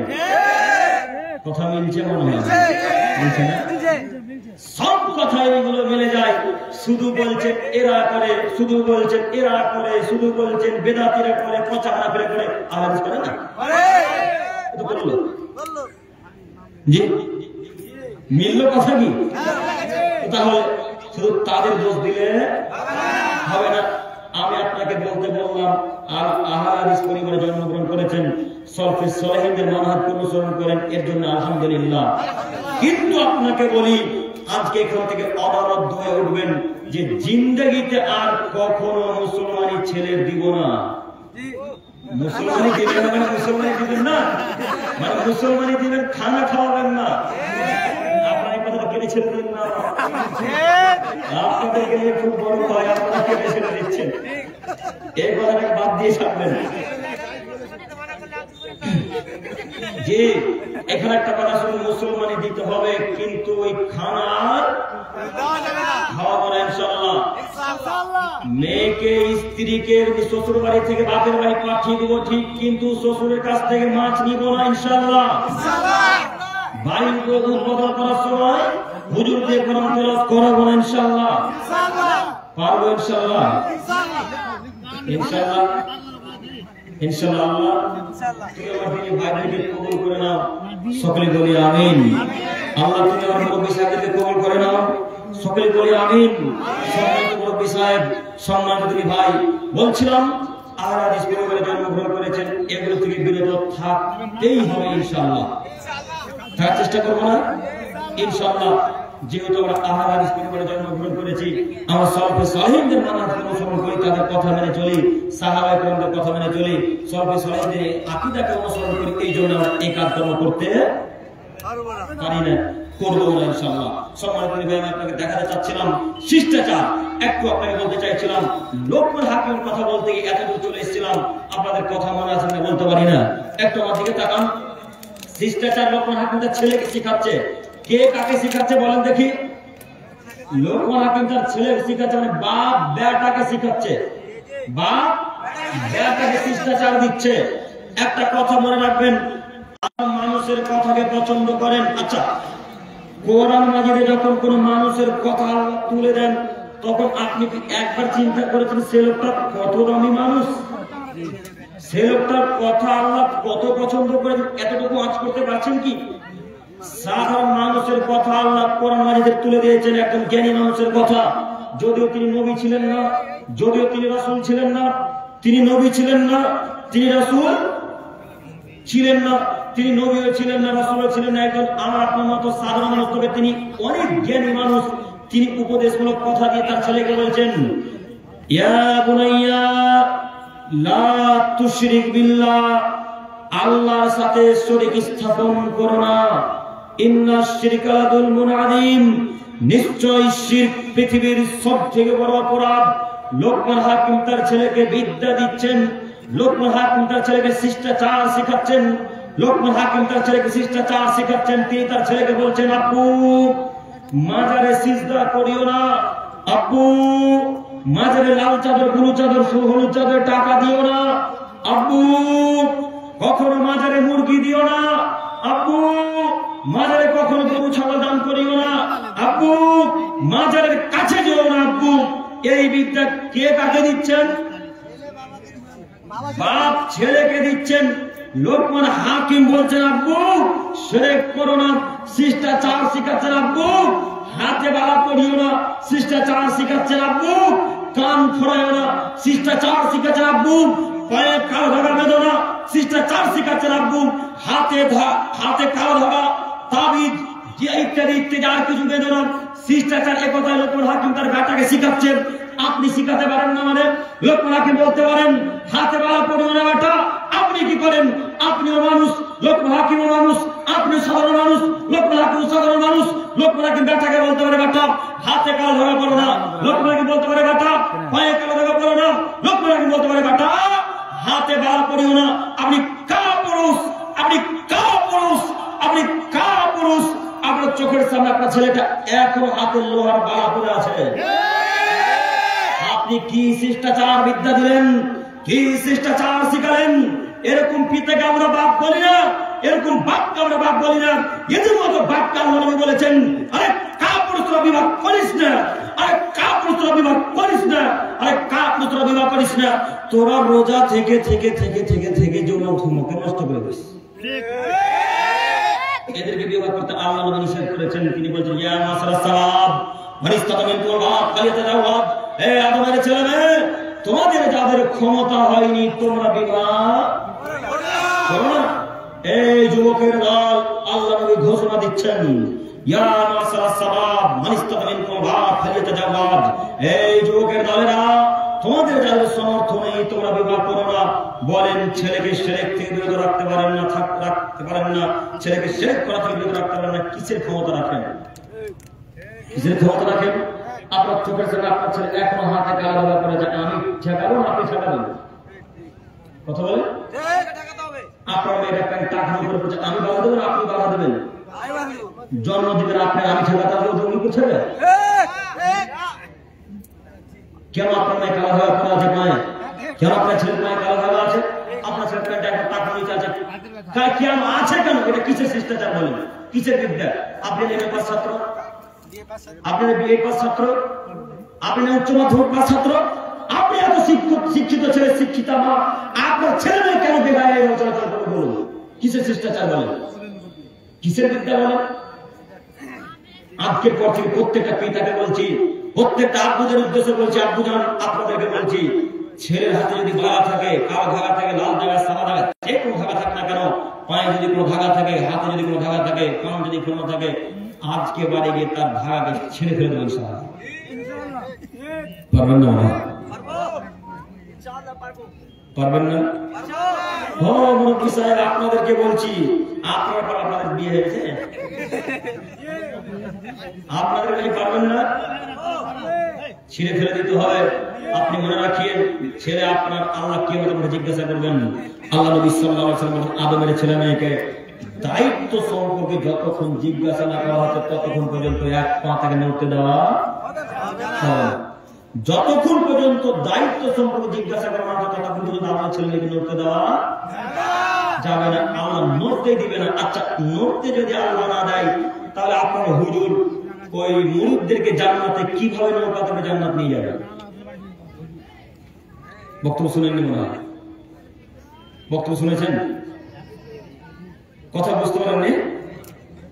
আল্লাহ যদি আদমের ছেলে মেয়েকে নড়তে না দেয়, আল্লাহ যদি আদমের ছেলে মেয়ের পাকে নড়তে না দেয়, তারপর হুজুর কিভাবে বললো এই পৃথিবীর মানুষ, আমি পীর সাহেব, আমার হাতে বায়াত করো, মুরিদ হও, জান্নাতে আমি তোমাদেরকে নৌকাতে নিয়ে যাব।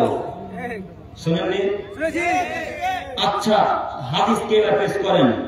আল্লাহ নবী বলছেন আল্লাহর আদেশ ছাড়া কেউ নড়তে পারবে না।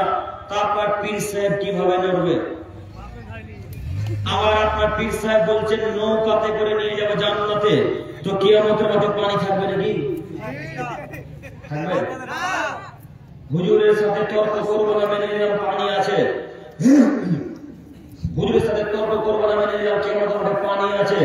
তো আল্লাহর অনুমতি বিহীন তো আদমের ছেলে মেয়ে এইভাবে নড়তেও পারবে না, চড়তেও পারবে না, তাহলে কিভাবে হুজুরের নৌকা চলবে? আর একটি কথা, হুজুর যে বলছে আমি নৌকা চালাবো, পৃথিবীতে এক ধরনের উপর বাহিস টেনেছে এইভাবে কি বাহিস বলে না কি বলে ওটাকে এইভাবে টানা এইভাবে মাঝি তো বলে এটাকে কি বলে বাহিস বলে না এক ধরনের চেষ্টা করুন কিভাবে কেমন চালাবে নৌকা না স্প্রিং বোর্ড নিয়ে আসবে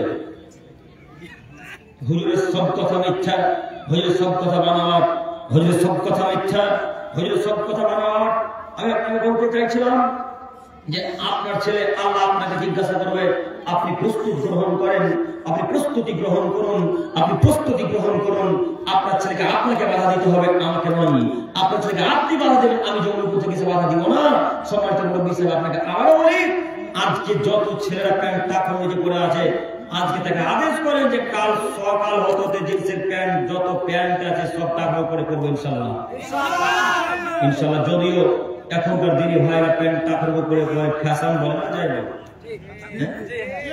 সব টাকার উপরে করে আর নয়তো এরা বৈজ্ঞানিককে এখন বিশ্বাস করেছে আপনি বলছেন বৈজ্ঞানিককে বিশ্বাস করেছে মানে ও বৈজ্ঞানিকরা এতদিনে প্রমাণ করেছে যে এখানে বেশি হরমোন শক্তি থাকে এখানে বেশি হরমোন শক্তি থাকে হরমোন মানে বুঝলেন যৌন ক্ষমতা এখানে বেশি যৌন ক্ষমতা থাকে বৈজ্ঞানিকরা প্রমাণ করছেন আজ থেকে 1400 বছর পূর্বে মুহাম্মদ সাল্লাল্লাহু আলাইহি সাল্লাম বললেন টাকার উপরে প্যান্ট পরো টাকার উপরে লুঙ্গি পরো টাকার উপরে পায়জামা পরো জুব্বা পরো সব কিছু টাকার উপরে পড়তে কে বলেছেন মুহাম্মদ সাল্লাল্লাহু আলাইহি ওয়াসাল্লাম এতদিনে বৈজ্ঞানিক বলছে বৈজ্ঞানিকের কথাটা হয়তো বিশ্বাস করেছেন আর আগে যখন আমরা প্যান্ট টাকার উপরে পড়তাম তখন আমাদেরকে বলতো কেমন উচ্ছা লাগছে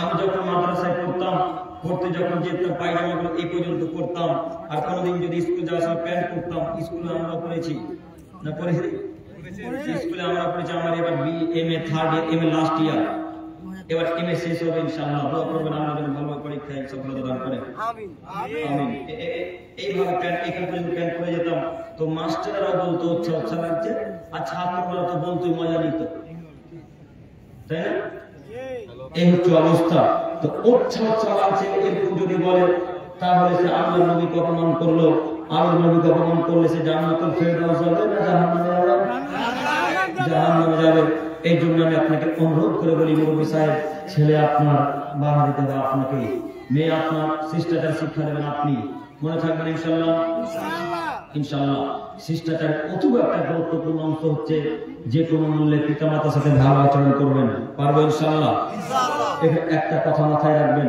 এখন রাত্রি 11টা প্রায় 50 বাজে 48 বাজে প্রায় এবার আপনাকে বলি এত রাত্রি পর্যন্ত গভীর রাত্রি পর্যন্ত বসে আছেন কিসের আশায় নেকির আশায় জান্নাত যাবো কি দিচ্ছেন গল্পগুলো এত রাত্রি পর্যন্ত বসে আছেন কিসের উদ্দেশ্যে নেকির উদ্দেশ্যে জান্নাত যাবেন এই আশাতে কিন্তু আপনি পিতামাতার কথাকে মানেন না পিতামাতার কথাকে এড়িয়ে চলেন পিতামাতাকে শ্রদ্ধা করেন না সম্মান করেন না এত রাত্রি জাগরণ করে যে বক্তব্য শুনলেন যে নেকিগুলো পেলেন এই নেকি আল্লাহ তাআলা কবুল করবেন তাহলে আল্লাহ যদি কবুল নেকি না করেন তাহলে এতক্ষণ পর্যন্ত জালসা শুরু করা লাভ হলো না তাহলে কি করা লাগবে পিতামাতার কথা শোনা লাগবে পিতামাতার সাথে ভালো আচরণ করতে হবে যে কোনো মূল্যে সম্মানিত তিনি ভাই পিতামাতা জান্নাত লাভের বড় মাধ্যম পৃথিবীতে বড় বড় ইবাদত আছে যে ইবাদত করলে জান্নাত কিনা যায় পৃথিবীতে বড় বড় ইবাদত আছে যে ইবাদত করলে জান্নাত কিনা যায় পৃথিবীতে বড় বড় ইবাদত আছে যে ইবাদত করলে জান্নাত কিনা যায় সেই সব ইবাদতের মধ্যে একটা বড় ইবাদত হচ্ছে পিতামাতার সাথে ভালো আচরণ করা একটু আপনাকে দেখাই জাহিমা রাদিয়াল্লাহু তাআলা থেকে বর্ণিত তিনি বলেন একবার তিনি রাসূল সাল্লাল্লাহু আলাইহি ওয়াসাল্লামের নিকটে গিয়ে তিনি বলেন আব্দুল গাজওয়াতা জিতু কাস্তাসির ইয়া রাসূলুল্লাহ আল্লাহর নবী আমি জিহাদে যাব আপনি আমাকে পরামর্শ দেন আল্লাহর নবী আমি জিহাদে যাব কিভাবে যুদ্ধ করব একটু পরামর্শ দেন তখন আল্লাহর নবী প্রথম প্রশ্ন করে উঠলেন তাকে এই জাহিমা হাল্লা কামিন উম্মি তোমার কি মা আছে হাল্লা কামিন উম্মি বাড়িতে কি তোমার আম্মা জান আছে তখন জাহিমা রাদিয়াল্লাহু তাআলা বলছেন নাম জি হ্যাঁ বাড়িতে আমার মা আছে তখন আল্লাহ বলেন আলজামহা জাহিমা বাড়ি চলে যাও তোমাকে জিহাদ করতে হবে না জাহিমা বাড়ি যাও যুদ্ধে যেতে হবে না ফাইনাল জান্নাত ইনদা রিজলিহা বাড়ি চলে যাও জান্নাত তোমার মায়ের পায়ের নিচে পড়ে আছে যাও বাড়ি যাও জান্নাত কোথায় পড়ে আছে বলেন দেখি? মায়ের পায়ের নিচে জান্নাত পড়েছে কথা মুহাম্মদ সাল্লাল্লাহু আলাইহি ওয়াসাল্লাম বলেন। অতএব আপনাকে আমি অনুরোধ করে বলি, জান্নাত যদি কিনতে চান আব্বু আম্মুর সাথে ভালো আচরণ করেন। আম্মা বেঁচে আছে মানে জান্নাতকে দেখতে পাচ্ছেন, একবারে জলজল জলজল করে ভাসছে। বুঝতে পারবেন না কথা? আম্মু বেঁচে আছে মানে জান্নাত দেখতে পাচ্ছেন। আম্মুর যত্ন করে সেবা করে ভালো কথাবার্তা বলে জান্নাত কিনে নেব আপনার থেকে ইনশাআল্লাহ। আম্মুকে দুঃখ কষ্ট দিয়ে জান্নাত হয় না, জান্নাত হবেও না। এই জন্য আল্লাহ নবী 3 শ্রেণীর মানুষের জান্নাতকে হারাম করেছেন। 3 শ্রেণীর মানুষের আল্লাহ রাসূল জান্নাতকে হারাম করেছেন। তার এক শ্রেণীর মানুষ আকুন, পিতামাতার অবাধ্যকারী ছেলেমেয়ের উপর জান্নাত হারাম। পিতামাতার কথা মানে না যারা, পিতামাতাকে সম্মান করে না যারা, পিতামাতার কথা এড়িয়ে চলে যারা, জান্নাতে যাবে না তারা। যুবক ভাই, এখানে যত মানুষ দেখতে পাচ্ছি সব প্রায় সব আমার বয়সের ছেলে। যত যুবক দেখতে পাচ্ছি প্রায় সব আমার বয়সের ছেলে। তাই তিনি ভাইয়ের উদ্দেশ্যে বলছি, হে আমার প্রতিনি ভাই, আজকে এখানে অদাবদ্ধ হবেন, আজকে এখান থেকে অঙ্গীকার করে উঠবেন, আজকে এখানে আল্লাহর সাথে ওয়াদা করেন আল্লাহ কিয়ামত পর্যন্ত যতদিন পৃথিবীতে বেঁচে থাকবো আল্লাহ জিন্দেগিতে পিতামাতার বিরুদ্ধে আর যাবো না ইনশাআল্লাহ। এই বক্তব্য পেশ করলাম, এই অঙ্গীকার করে আজকে উঠবো ইনশাআল্লাহ। পিতামাতা জান্নাত লাভের বড় মাধ্যম। আর একটা হাদিস বলি আপনাকে, তাহলে হয়তো বুঝতে আরো সক্ষম হবেন। মুজাহিনা গোত্রের একজন ব্যক্তি রাসূল মুজাহিনা রাদিয়াল্লাহু তাআলা মুজাহিনা গোত্রের একজন ব্যক্তি রাসূলের নিকট আসলেন। রাসূল নিকটে সালাম নবীকে বলছেন, মা হাক্কুল ওয়ালিদাইনি আলা ওয়ালাদিহিমা। আল্লাহর নবী একটু আমাকে তাকান, নবী সাহেব একটু দেখেন, সময় আমার শেষের দিকে এসেছে, একটু আমাকে দেখেন। আল্লাহ নবী বলছেন, মা হাক্কুল ওয়ালিদাইনি আলা ওয়ালাদিহিমা। আল্লাহর নবী পিতামাতা আমাদের কাছে কি পায়, পিতামাতা আমাদের উপরে কি অধিকার রাখে, এ কথা আল্লাহ নবীকে তিনি বললেন। তখন আল্লাহ নবী বললেন, বলো কি, কে প্রশ্ন করেছো তুমি? হুমা জান্নাতুকা ওয়া নারুকা। পিতামাতাই তোমার জান্নাত, পিতামাতাই তোমার জাহান্নাম, পিতামাতাই তোমার জান্নাত, পিতামাতাই তোমার জাহান্নাম। এর হাদিস পেশ করে আপনাকে বলতে চাইছি, পিতামাতার সাথে ভালো আচরণ করবে যে জান্নাতে যাবে সে, পিতামাতার সাথে খারাপ আচরণ করবে যে জাহান্নামে যাবে সে। আজকের পর থেকে আর পিতামাতাকে কখনো দুঃখ কষ্ট দিব না ইনশাআল্লাহ। সম্মানিত যুবক ভাই, আপনাকে অনুরোধ করে বলি, পিতামাতাকে দুঃখ কষ্ট দিয়েন না।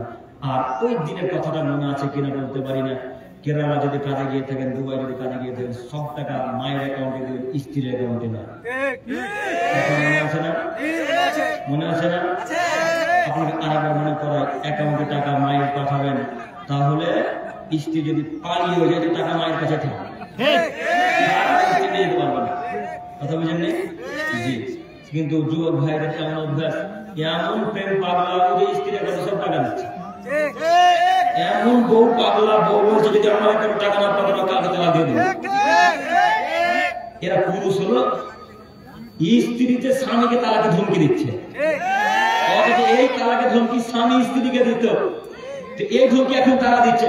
এই যদি টাকা আমার অ্যাকাউন্টে না পাঠাতে মায়ের অ্যাকাউন্টে পাঠিয়ে যেত, তখন মাকে রেখে চলল না। তখন এই ছেলেটা তন্ত্র ভয় যে এত সুন্দর বউ তো আর পাবো না, এরকম বউ তো আর পাবো না, মায়ের অ্যাকাউন্টে টাকা পাঠানো চলবে না, স্ত্রীর অ্যাকাউন্টে টাকা দেবে। তখন সব টাকা স্ত্রীর অ্যাকাউন্টে দিয়েছে। 2 মাস পরে এসে দেখছেন বউ চলে গেছে, আর টাকাও গেল, সবকিছু গেল। তো মায়ের অ্যাকাউন্টে বাপের অ্যাকাউন্টে যদি টাকা পাঠান, যদি বউ চলেও যদি টাকা কার অ্যাকাউন্টে থাকবে, এখন কথা বলতে পারেন মনে হয়। আর কোনোদিন পাঠাবেন স্ত্রীর অ্যাকাউন্টে টাকা? এই কথা শুনে তো মায়ের কালকে গাল দিবে আমাকে, আজকে গাল যে থুবে না, এই বলবে এখানে আমাদেরকেই বলতেছে যে কথা মনে হয়। তো সমাজে আমার আমি আপনার অপমান করতে আসেন। যুবক ভাই, আপনাকে একটা কথা বলি, টাকা তাদের অ্যাকাউন্টে পাঠাবেন না, তার অর্থ এই নয় তাদেরকে টাকাই দিবেন না। এটা বলেছে কি টাকা দেওয়া লাগবে তাদেরকে, যদি তাদেরকে টাকা না দেন তাহলে আপনি তার অত্যাচার করলেন, অত্যাচার করলেন। আমি কোনোদিন কমেন্ট করতে যাই না, তো একদিন আগে 3 দিন আগে আমি একটা কমেন্ট দেখেছি, একটা মেয়ে কমেন্টে করেছে, একটা মেয়ে, যে এই বক্তাটা শুধু মহিলাদের বিরুদ্ধে কথা বলে। এই কমেন্টটা এখনো আছে। তিনি বলছেন যে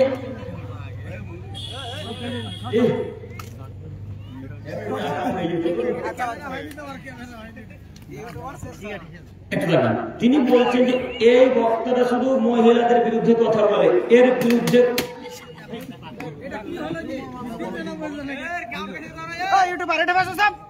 আমাদেরকে দেখেন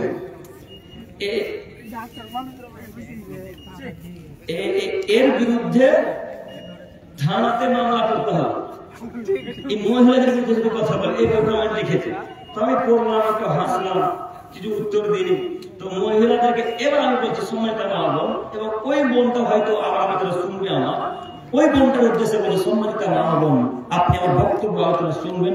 হয়তো ওই অংশটুকুটা ইউটিউবার ভাইরা কেটেছে, ছেড়েছে, কিন্তু আমি আপনাদের বিরুদ্ধে যখনই কথা বলেছি, পাশাপাশি তার সাথে সাথে যুবকদেরকে বলেছি মা বোনকে সম্মান করবে, সাথে সাথে এ কথা বলেছি। এই কথা আমি ভালোভাবে জানি যে এই কথা যদি ক্লিয়ার করে না যায়, চায়ের দোকানে কালকে দুর্ন মেসেজ থাকবে, এই কথা আমি ভালোভাবে জানি। এই জন্য ক্লিয়ার করে বলে যাচ্ছি, সম্মানিত মা বোন, আমি আপনাকে অপমান করিনি। মা বোনদেরকে টাকা দিবেন যতটা প্রয়োজন হয়, তার বেশি না, যত প্রয়োজন হয় ততটা দিবেন। আল্লাহ আমাদের কাছে তৌফিক দান করুন, সকলে বলে আমিন।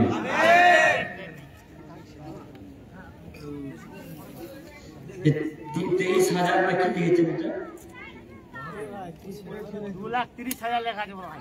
তো কি করে 2,30,000 টাকা কি ডিমান্ড? ও 60টা বর্দাত্রী আগে থেকে কথা। জি জি জি জি আগে থেকে কথা হয়। তো ওই 2,30,000 টাকা যদি নিতে হয়, 60টা বর্দাত্রী পাঠাতে বাপটা ভিক্ষা করিও, বাপটা ভিক্ষা করিও, ভিক্ষা করে করে করে করে করে যেদিন 2,30,000 টাকা হবে আর 60টা বর্দাত্রীর টাকা হবে, সেদিন বাপ বেটা এই সব টাকা নিয়ে শ্বশুর বাড়ি গিয়ে শ্বশুরের কাছে গরু কিনে ওকে রান্না করে তারপরে নিয়ে যাবে। শ্বশুরের কাছ থেকে টাকা নিতে লজ্জা লাগে না? ঠিক। বেহায়া মানুষ কথাটা। 2,30,000 টাকা এখানে আছে, হ্যাঁ? আচ্ছা, আপনি যে 2,30,000 টাকা চাইছেন ওই বউ আর বাপের কাছ থেকে, তো আপনার তো বউ, আপনার তো বেটি বা কন্যা গেছে, তাই না? যুবক ভাই আপনাকে বলছি, আপনার যেটা দুলা ভাই, আপনার বহুন বলেন নাকি বলেন? আপনার যেটা বহুনু, ওই যদি এবার আপনার বোনকে 1 লাখ মেরে দিয়ে বলে যে যা ব্রেজা গাড়ি নিয়ে এবার 4 চাকা, এখন যদি বলে 4 চাকা ব্রেজা কোম্পানি ছিলেন কি?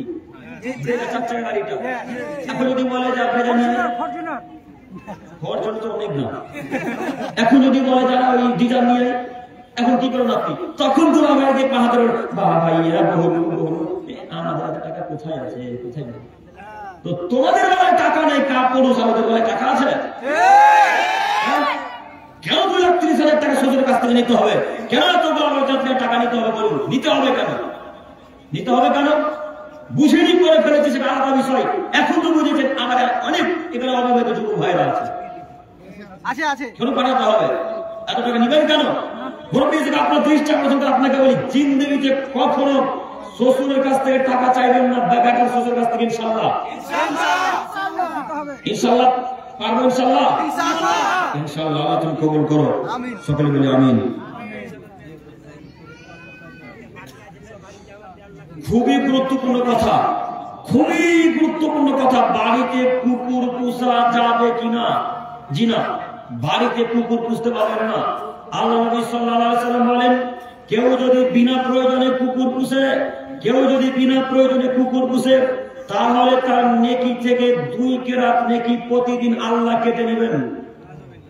2 কেরাত নেকি, 1 কেরাত সমান 1 উহুদ পাহাড়, আর একটা কেরাত সমান আরেকটা উহুদ পাহাড়। এতগুলো নেকি কে মহিলারা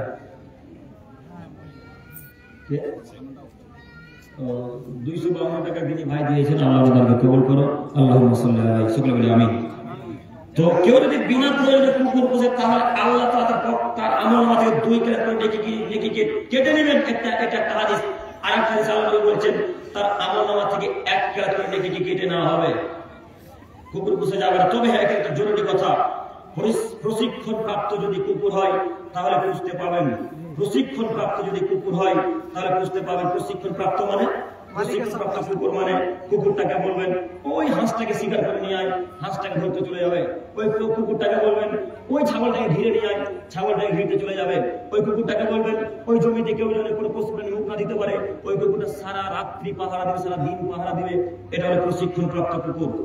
তো এই কুকুর খামার রাখতে হবে, বাড়িতে নয়। তবে এই কুকুর খামার ক্ষেত খামারে রাখবেন, বুঝতে পারেন? জরুরি কথা ভালোভাবে মাথায় রাখবেন। যদি কুকুর পুষতে হয় প্রয়োজন ছাড়া পুষতে পাবেন না। প্রয়োজন কি? ক্ষেত খামার ছাগল গরু তো খেয়ে নিচ্ছে, কুকুরকে রেখে দিলেন, তাকে বললেন এই এখানে কোনো ছাগল ভেড়া গরু আসবে না, তুই দেখবি। কুকুরটা বারবার পাহারা দিবেন। বিশ্বাস যদি না হয় আরবের লোকের আইডিতে যাবেন, আরব মক্কা মদিনা কুয়েতের লোকের আইডিতে গিয়ে দেখবেন যারা ক্ষেত খামারের ব্যবসা করে, তা যারা ছাগল গরু পুষে তারা মাঠে মানুষ কম থাকে, গরু ছাগল পুষা দেখার জন্য কুকুরকে পাঠিয়ে দেয়। কুকুরকে বলে তোরা দেখবি কোন জমিতে যেন মুখ না দেয়, তখন জমির আলে কুকুরটা দাঁড়িয়ে এদিক ওদিক মানুষের মতো পাহারা দিতে থাকে, কাউকে মুখ লাগতে দেয় না। দেখেছেন না? এইভাবে কুকুর বুঝবেন। তাছাড়া কুকুর বাড়িতে রাখবেন না। এভাবে যদি বাড়িতে কুকুর রাখেন তাহলে প্রতিদিন 2 কারাত 1 কারাত করে নাকি আল্লাহ সুবহানাহু ওয়া তাআলা কেটে নেবেন। বুঝতে পারলাম কি?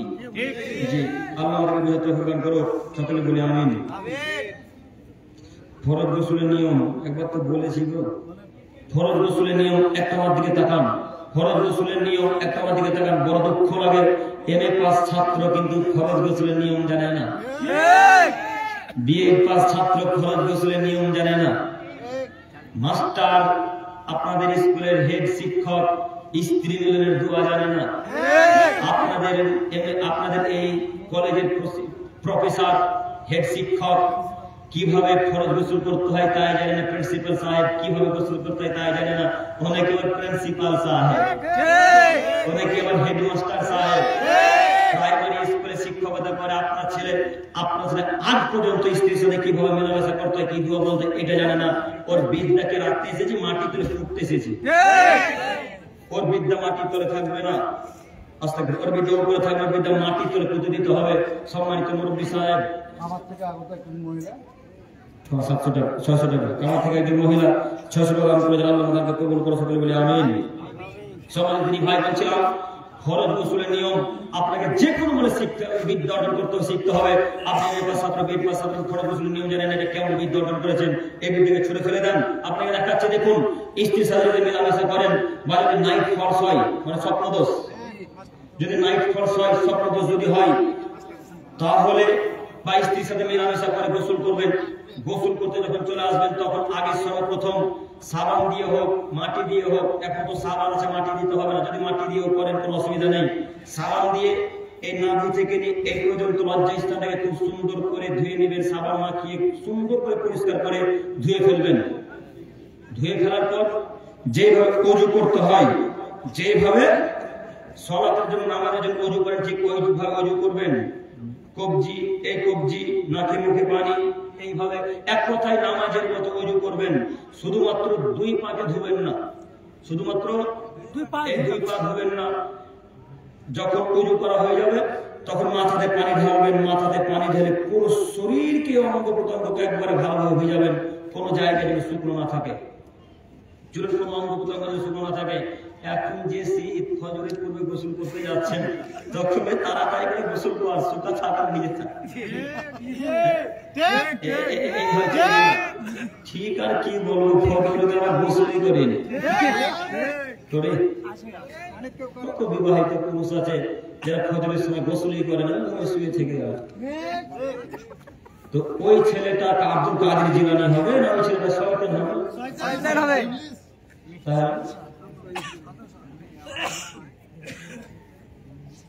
সম্মানিত দিনী ভাই, গোসল করতে যদি খারাপ লাগে, যদি ভয় লাগে তো রাত্রে মেলামেশা করা লাগবে না, করবেন না, অন্য সময় করবেন। যদি করা লাগে ফেরের পুকুরে গোসল করবেন ইনশাআল্লাহ। নিয়মটা বুঝতে পারলেন কি বললাম? সালাতের নাই